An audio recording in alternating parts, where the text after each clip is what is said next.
Hello guys! Kumusta na po kayo? Welcome back po ulit sa Lutong Pinoy sa Amerika. And for today's video po, tayo naman po ay magluluto ng Pinoy Ham and Mushroom Carbonara. Dahil malapit na po ang Pasko, ito po yung ating lulutuin for today para po maiba naman ang handa nyo sa Pasko. Tuturo ko po sa inyo. Umpisan po natin sa ating sibuyas, bawang, butter, cooking oil, asin, paminta. Ang gagamitin po nating ham, mushroom, meron tayong fresh milk, yung ating heavy cream, Eden cheese, at ito po yung pasta na gagamitin natin, yung fettuccine, yung mas malapad po kaysa sa spaghetti. Okay, mag-umpisa na po tayo. Pakicheck nyo nila po sa description below. Lahat po naman kailangan nating sangkap at isusulat ko naman po lahat doon. Sa mga hindi pa po nakasubscribe sa Lutong Pinoy sa Amerika, sana po mag-subscribe kayo. Maraming salamat po. Nagpapakulo na ako dito ng tubig. Lagyan natin ng konting cooking oil at konting asin. Ngayon kumukulo na yung tubig natin, pwede na natin ilagay yung ating pasta.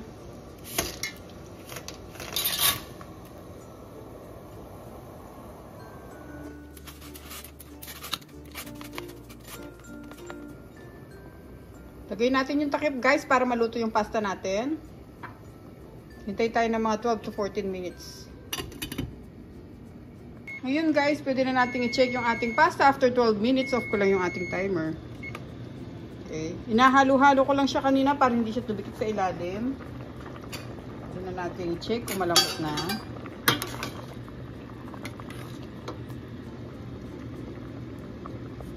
Yeah, pwede na siya. Pwede ko na siyang i-off at ilagay muna natin siya sa strainer para tumulo naman yung excess water.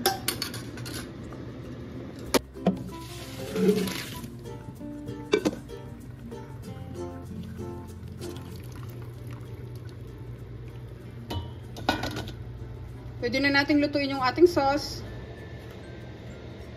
Nagpapainit na ako dito ng pan. Pwede ko nang ilagay yung ating butter habang hindi pa siya masyadong mainit.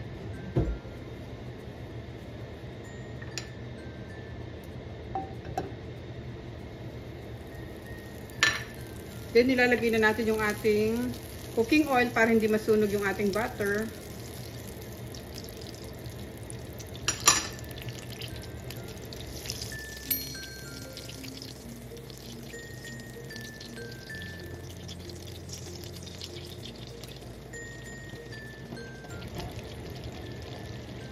Lagyan na natin yung ating bawang.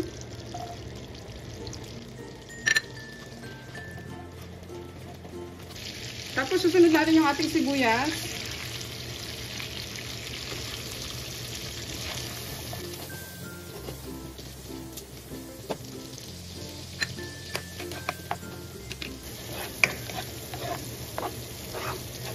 Lagay na natin yung ating mushroom.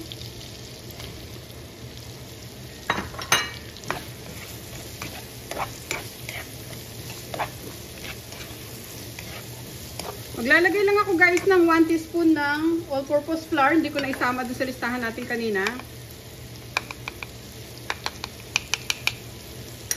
Ayan. Mix muna natin to.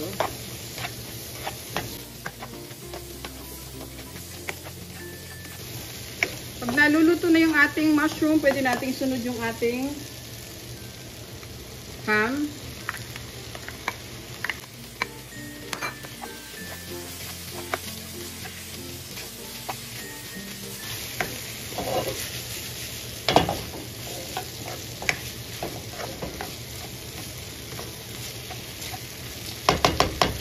Tapos lagyan ko na siya ng black ground pepper.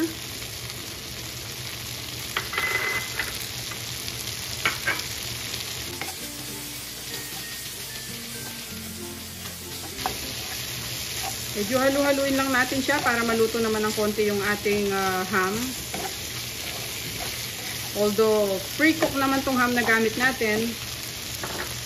Lalagay ko na yung ating whipping cream o yung heavy cream natin.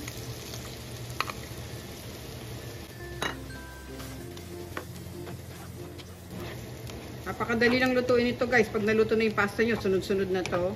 Tapos lalagay ko na yung fresh milk. Hintayin muna natin kumulo yan bago natin siya timplahan at ilagay natin yung ating cheese.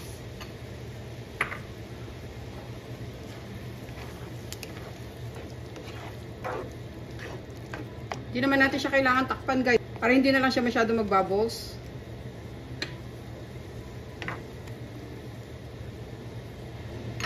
Ngayon kumukulo yung sauce natin, pwede na nating haluin.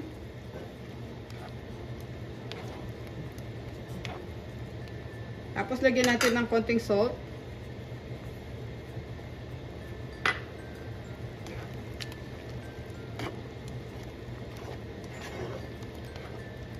Ngayon pwede na nating isunod yung ating Eden cheese. Pwede kayong gumamit ng kahit anong cheese. Pero mas prefer ko yung ating Eden cheese para mas malinamnam siya.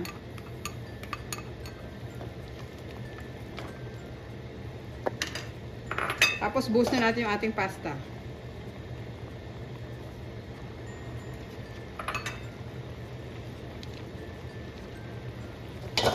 Haluin natin.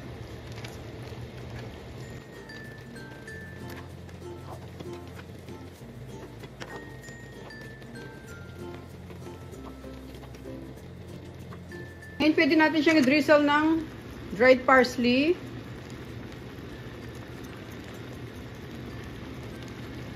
Haluin ulit natin. Ngayon guys, luto na tong ating Pinoy style ham and mushroom carbonara. Pwede na natin siyang ilagay sa ating serving plate. Hayaan muna natin siyang mag-rest ng konti para ma-absorb ng ating noodles yung ating sauce.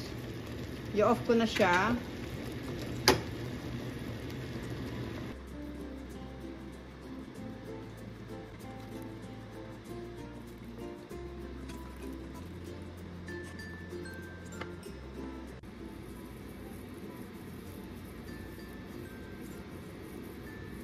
Carbonara. Okay guys, ito na po yung ating recipe for today. Ang atin pong Pinoy style na napaka-creaming ham and mushroom carbonara. Gayahin nyo po ito guys.